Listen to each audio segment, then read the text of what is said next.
renversement chiffré secoue le nord du Burkina Faso. Là où la peur vidait les routes, les puits se remplissent et les marchés reprennent, comme si la norme se déplaçait sans bruit. Que change cette inversion pour ceux qui regardent Ibrahim Traoré comme le visage précaire d'une rupture possible et qui comptent le risque à chaque trajet? Peut-être un pays qui réapprend à respirer. Ce chapitre s'engage à comprendre comment une transformation, longtemps jugée improbable, a pu s'installer dans le nord du Burkina Faso sans proclamation spectaculaire. Le bénéfice est clair, comprendre comment la peur recule concrètement. L'enjeu n'est pas de célébrer une opération ni de surévaluer un dirigeant, mais de lire des signaux ordinaires comme des indices politiques. Un marché qui ouvre plusieurs jours de suite, un puits fréquenté sans escorte permanente, une école qui tient ses horaires malgré des infrastructures fragiles. Dans un territoire où l'effondrement sécuritaire avait remodelé la carte humaine, chaque retour de routine devient d'un test grandeur nature. Une amélioration minuscule peut modifier l'équilibre national si elle se répète assez longtemps pour devenir prévisible.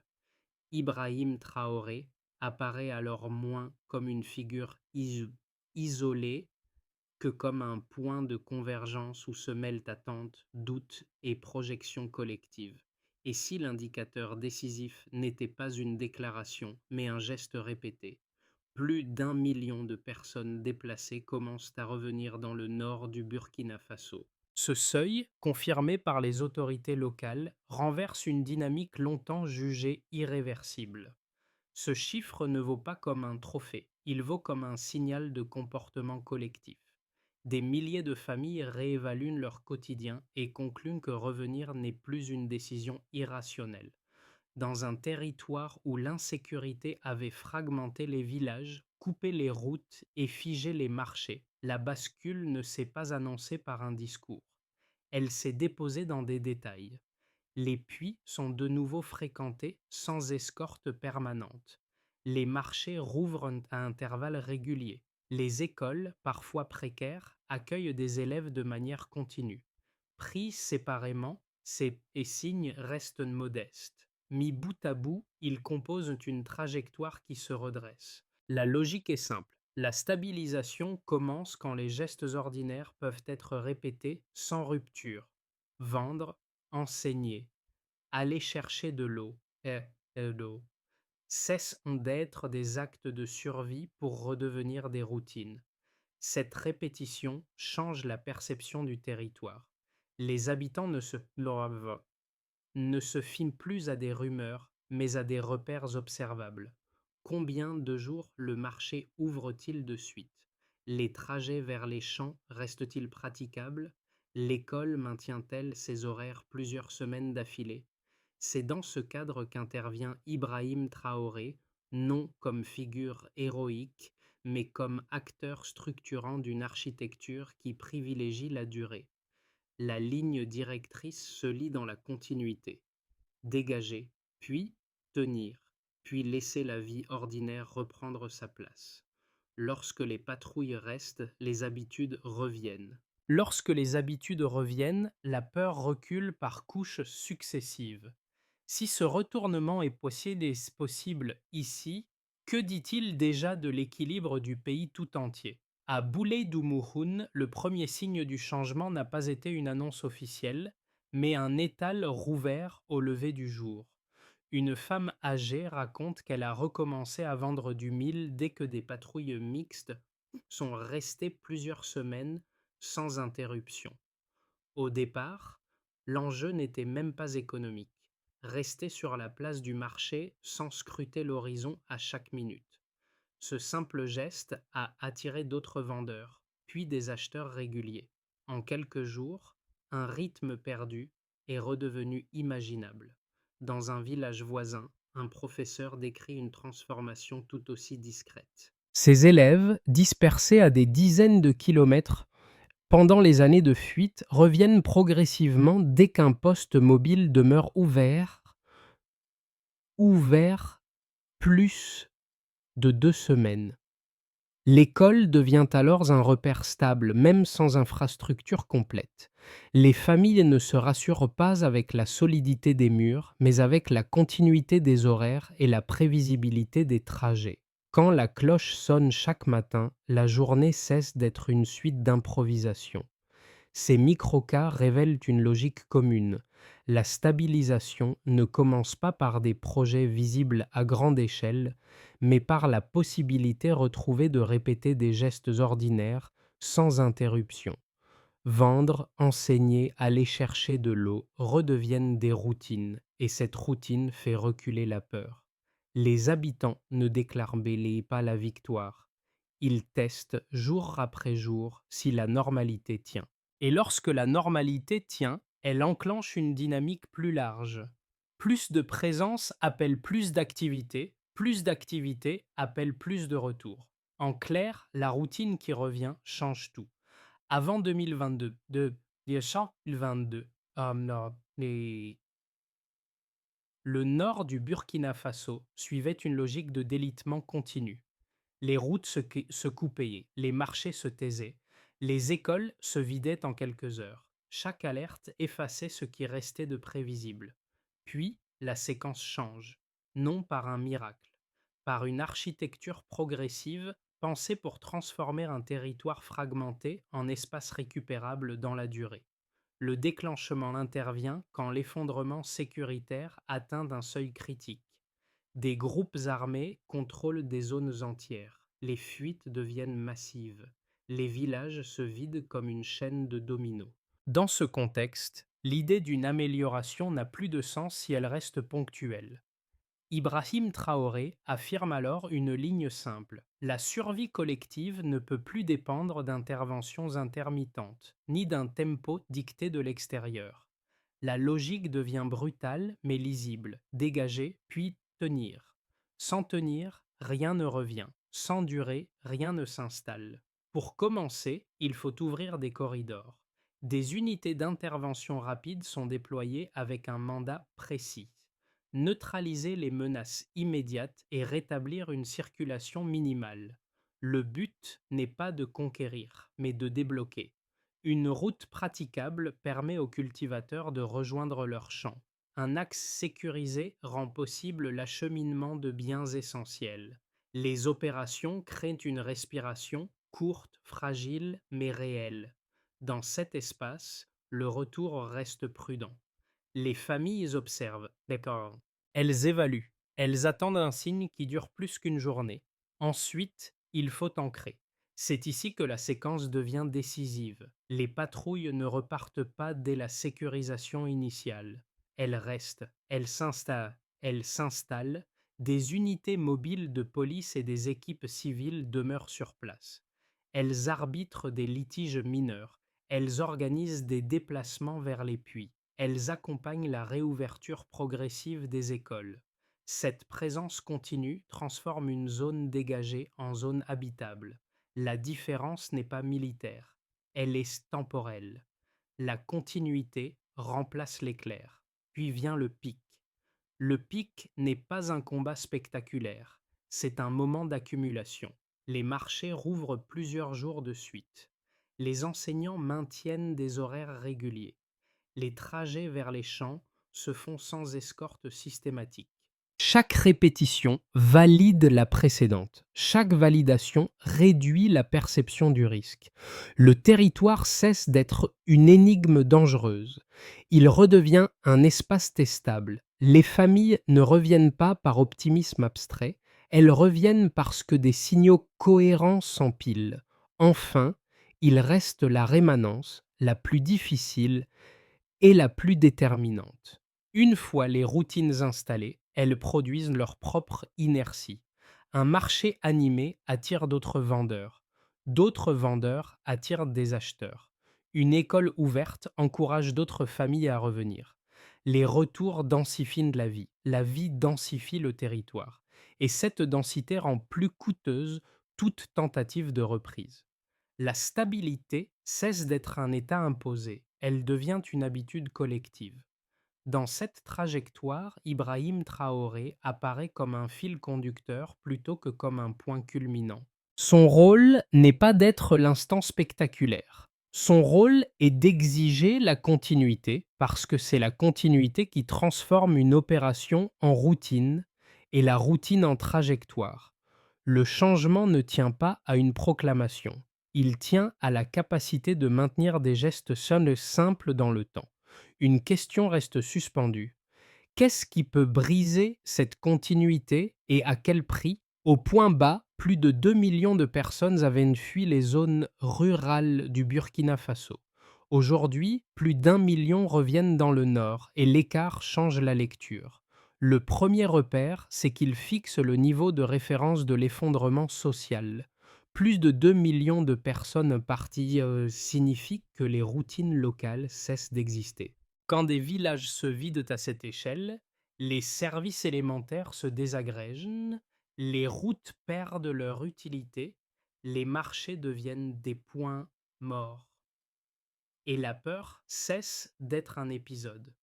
Elle devient la norme. Toute amélioration doit être évaluée à partir de ce point bas, sans l'édulcorer, parce que c'est lui qui dit ce qu'il en coûte quand la continuité disparaît. Le second repère, c'est qu'il mesure l'écart observable, non par des promesses, mais par une décision répétée. Revenir. Plus d'1 million de retours indiquent que le risque perçu passe sous un seuil. Ce mouvement n'est ni spontané ni symbolique. Il traduit une réévaluation quotidienne par des milliers de foyers fondés sur des critères simples et concrets. L'eau est-elle accessible sans escorte? L'école ouvre-t-elle plusieurs semaines d'affilée? Le marché fonctionne-t-il à date fixe? Lorsque ces conditions tiennent, la décision de revenir devient rationnelle. Et c'est précisément cette rationalité, cumulée sur des centaines de localités, qui rend l'inversion crédible. Un troisième indicateur, lui, révèle le changement d'échelle opérationnelle. L'effort ne vise plus seulement à dégager, mais à tenir. 28 bataillons déployés signifie que l'ouverture des corridors devient durable. Ce chiffre marque une organisation conçue pour durer, chaque bataillon sécurisant un périmètre précis afin de rétablir des flux minimaux. Une route praticable permet l'approvisionnement des marchés. Un axe sûr rend possible le retour des enseignants. La force crée l'espace, la continuité en assure l'usage. Sans cette continuité, les retours restent des parenthèses. Avec elles, ils deviennent un comportement stable. Ces trois repères chiffrés s'assemblent comme un circuit fermé.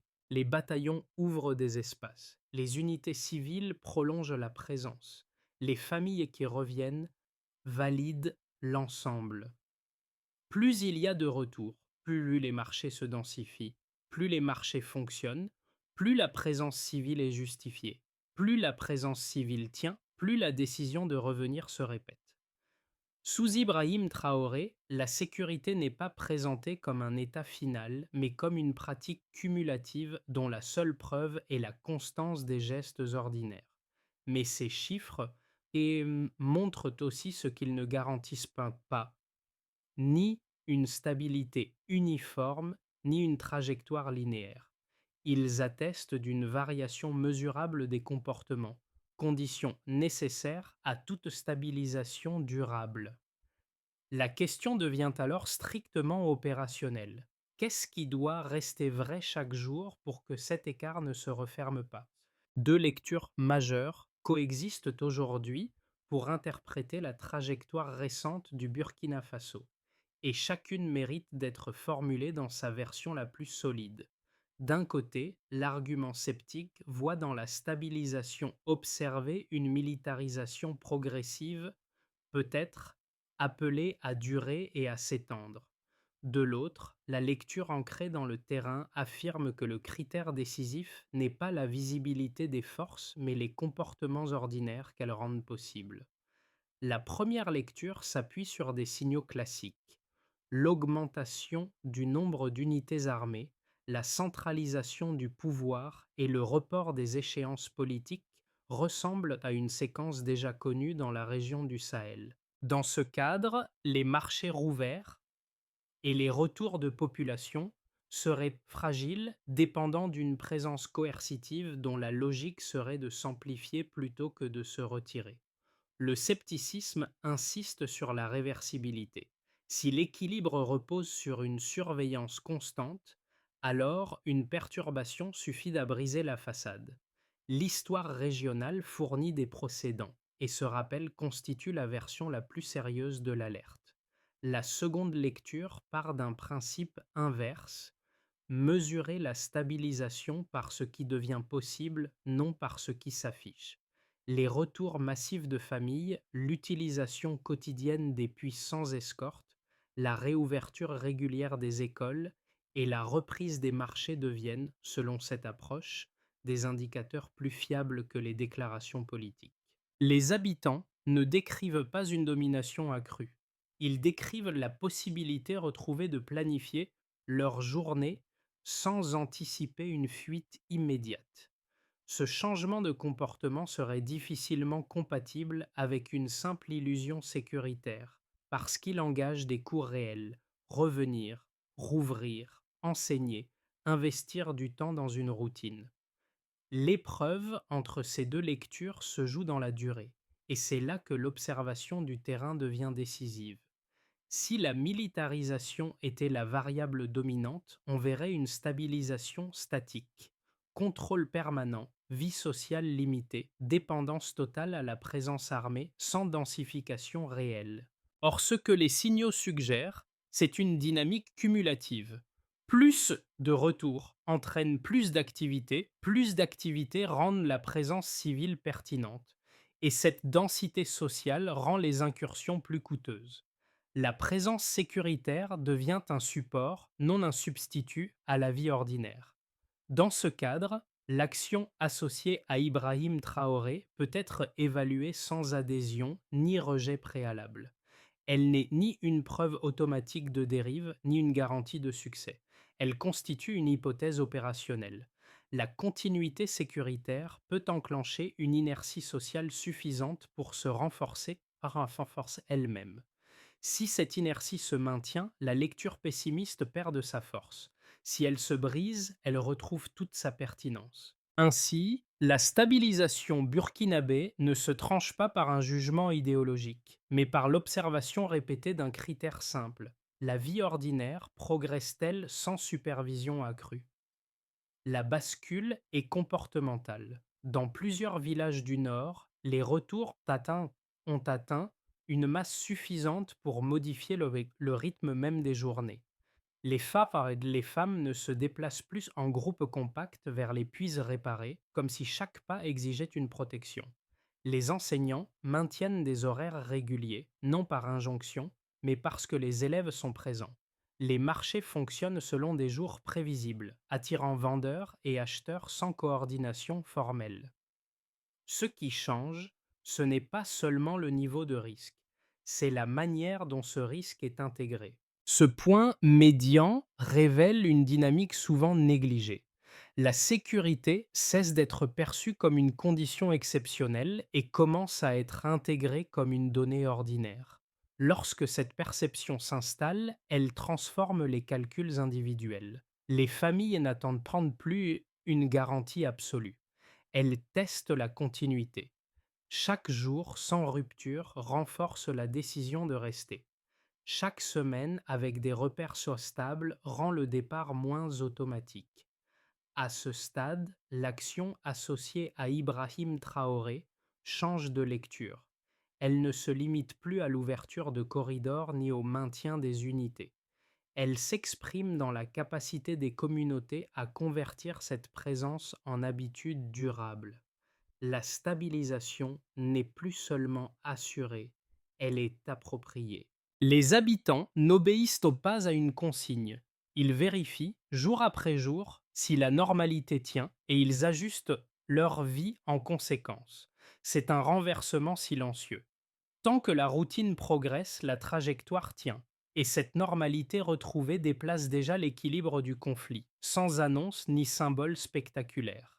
Au niveau de l'État, la stabilisation progressive modifie d'abord la perception de la présence publique. Là où l'administration avait disparu, la continuité sécuritaire permet le retour de services élémentaires et redonne un visage concret à ce qui n'était plus qu'une idée lointaine. Les routes principales rouvrent par segments, reconnectant des communes longtemps isolées.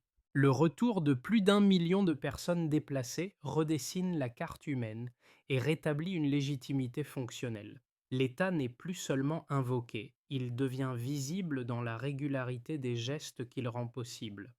Dans ce cadre, l'architecture impulsée sous Ibrahim Traoré agit moins comme un symbole politique que comme un cadre opératoire, évalué par des repères répétables.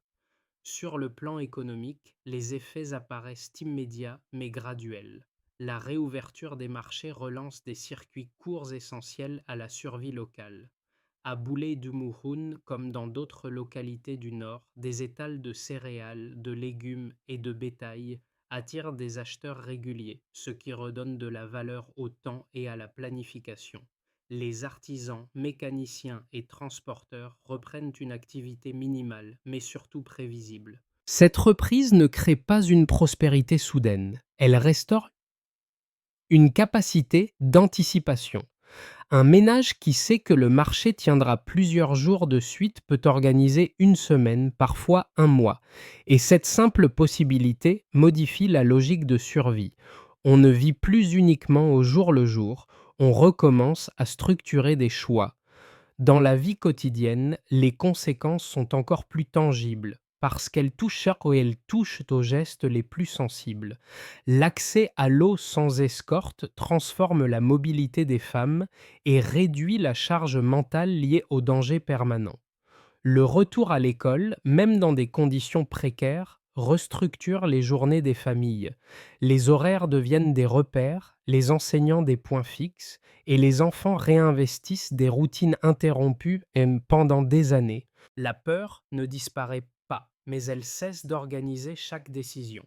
Ce déplacement du rapport au risque constitue le cœur de la stabilisation vécue.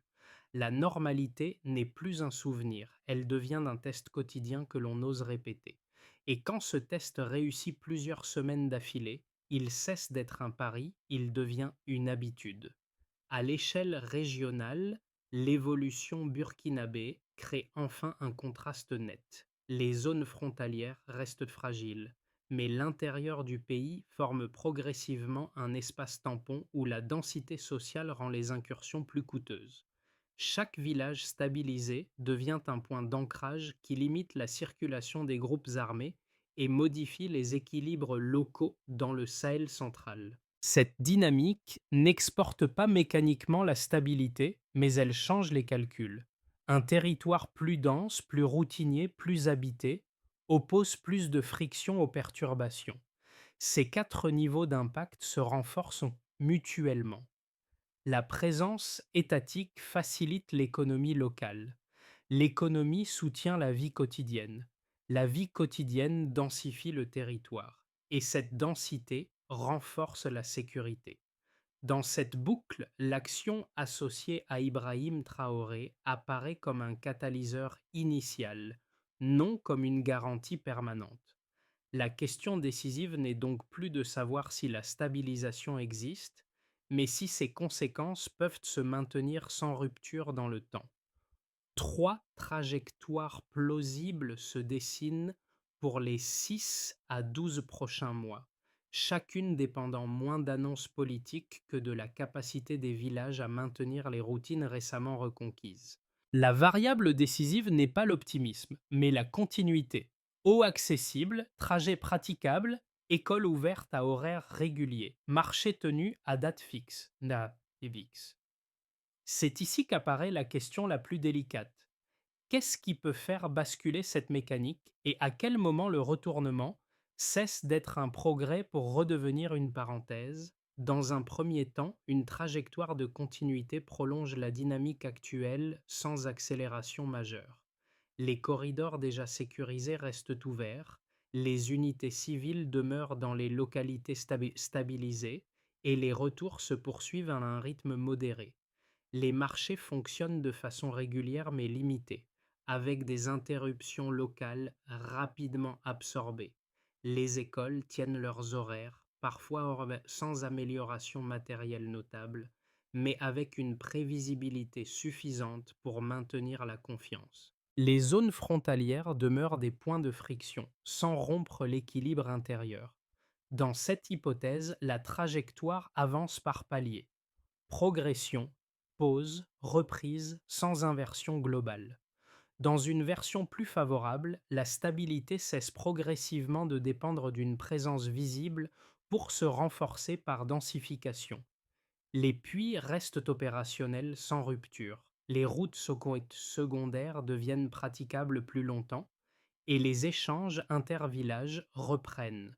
Les coopératives locales et les réseaux d'entraide absorbent une partie des tensions quotidiennes, réduisant la vulnérabilité des marchés aux perturbations ponctuelles. Les retours accélèrent parce que la normalité devient plus facile à vérifier. Les familles observent des semaines entières sans discontinuité et la décision de rester devient plus robuste. Dans ce cas, l'architecture associée à Ibrahim Traoré reste un cadre, mais l'énergie principale vient de la capacité des communautés à transformer la présence en habitude durable.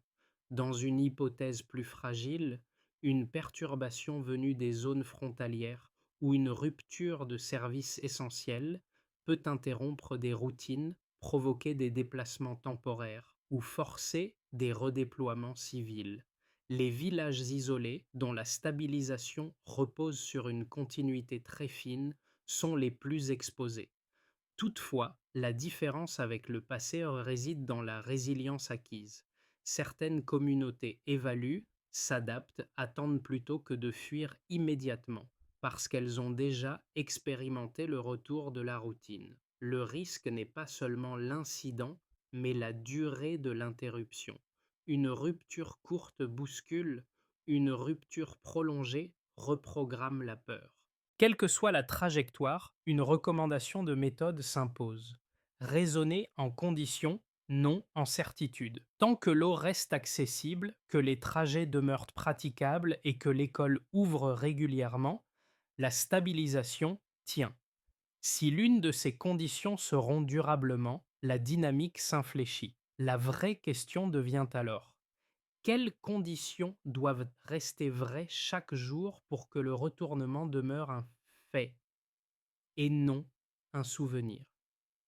Pour celui qui observe le Burkina Faso depuis l'extérieur, les chiffres et les cartes peuvent sembler abstraits.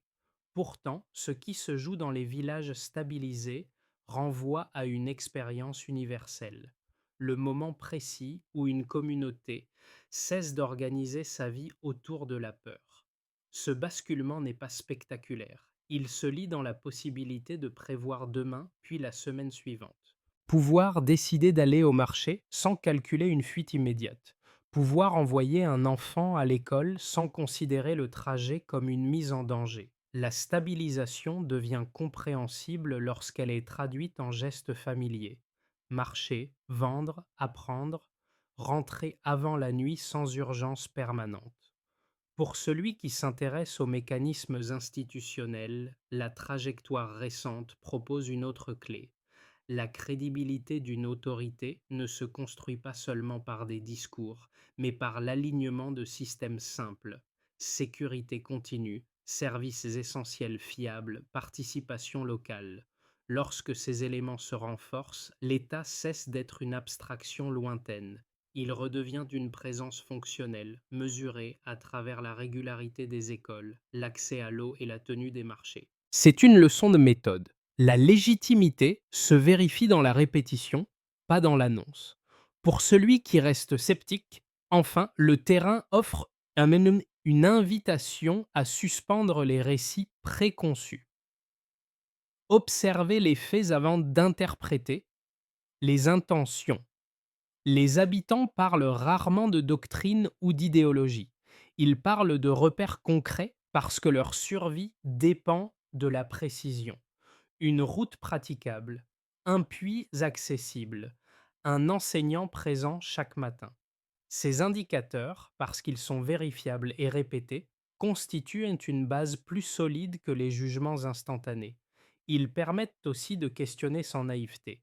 La continuité tient-elle ou dépend-elle d'une vigilance qui s'épuise? À travers ces trois portes d'entrée, une même idée émerge. La stabilisation n'est pas un concept réservé aux analystes, elle devient intelligible dès qu'on la relie à des expériences ordinaires. Et c'est peut-être là que se joue l'essentiel. Quel regard choisit-on de porter sur ces gestes répétés et sur ce qu'ils annoncent? Transformer une stabilisation naissante en cadre durable exige une méthode lisible, fondée sur des actions vérifiables plutôt que sur des promesses générales. Dans ce contexte, l'approche associée à Ibrahim Traoré peut être décrite comme une feuille de route en étapes, chacune mesurée par des indicateurs simples, accessibles au terrain comme à l'observateur. L'objectif n'est pas de promettre l'absence de choc, mais de construire une capacité à les absorber sans inversion brutale. D'abord, il s'agit de maintenir la présence civile après l'ouverture. Après une opération de sécurisation, les unités mobiles ne se retirent pas immédiatement.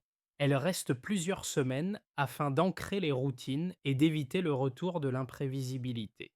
Le repère le plus simple reste la continuité des horaires scolaires et la réduction des déplacements escortés vers les points d'eau. Si l'école ouvre chaque matin, la présence ne se limite pas à un passage, elle devient un cadre. Ensuite, l'objectif est de garantir la fiabilité des systèmes vitaux.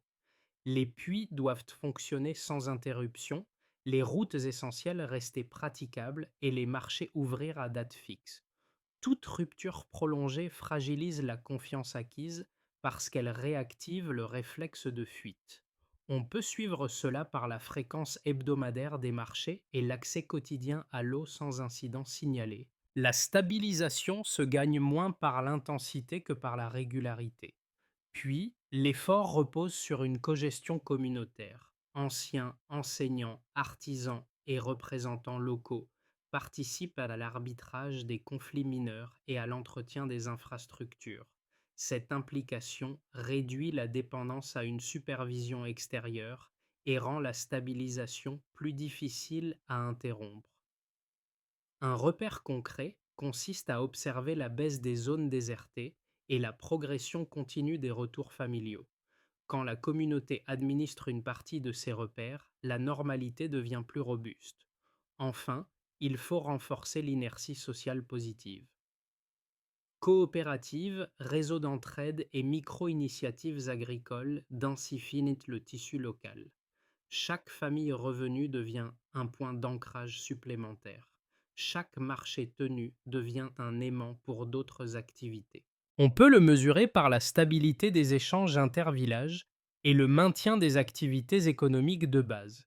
Ce n'est pas une croissance spectaculaire, c'est une normalité qui s'épaissit. Cette séquence fournit un cadre pour juger l'évolution sans slogan. Qui fait quoi, dans quel ordre et selon quels repères observables. Sous Ibrahim Traoré, la question décisive devient alors simple. Ces indicateurs resteront-ils vrais quand l'attention se déplacera ailleurs ou se briseront-ils dès que la continuité s'affaiblira? À Boulé Dumouhoun, la femme qui avait rouvert son étal parle désormais du bruit du marché comme d'un repère, non pas un symbole politique, mais une preuve quotidienne que la peur ne dicte plus chaque mouvement. Dans le village voisin, le professeur observe ses élèves s'installer chaque matin avec une régularité nouvelle. Les cahiers ouverts sur des tables usées valent pour lui plus qu'un discours officiel. Ils signifient que la journée peut commencer sans fuite anticipée et que l'avenir n'est plus seulement une parenthèse entre deux alertes. C'est dans cette trame vécue que l'action associée à Ibrahim Traoré prend une tonalité particulière. Elle n'apparaît ni comme un héroïsme solitaire ni comme une rupture spectaculaire. mais comme l'impulsion qui permet à ces gestes de tenir dans la durée. Les habitants ne parlent pas de stratégie. Ils parlent d'eau accessible, d'écoles ouvertes, de trajets redevenus ordinaires. Et lorsque ces fragments du quotidien se répètent assez longtemps, ils composent une stabilité lisible avant même d'être proclamés. Le fil conducteur reste simple. La reconstruction ne progresse pas par déclaration, mais par répétition. Chaque journée sans rupture renforce la suivante jusqu'à ce que la normalité cesse d'être un pari. La stabilité naît des gestes tenus. Ce qui se joue aujourd'hui au Burkina Faso ne se résume ni à une victoire annoncée ni à un échec programmé.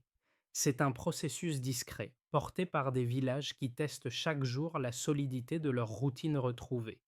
Suivre cette trajectoire demande moins de slogans que d'attention. Observer si les marchés ouvrent encore à date fixe, si les puits restent accessibles sans escorte, si les écoles maintiennent leurs horaires malgré des tensions persistantes. Ce sont ces indicateurs ordinaires, répétés, qui diront si la stabilisation tient réellement ou si elle vacille. Pour celles et ceux qui regardent de loin, l'enjeu n'est pas d'adhérer à un récit, mais de rester lucide sur ce qui compte, la continuité. Une rupture brève peut être absorbée, une rupture durable reprogramme la peur. C'est pourquoi les gestes simples méritent d'être surveillés comme des signaux politiques. Ils racontent souvent plus que les déclarations officielles. Si cette histoire vous interpelle, peut-être vaut-il la peine de la suivre autrement. Quels signes précis méritent d'être surveillés dans les prochains mois et à quel moment dira-t-on que la stabilisation tient vraiment ou qu'elle bascule?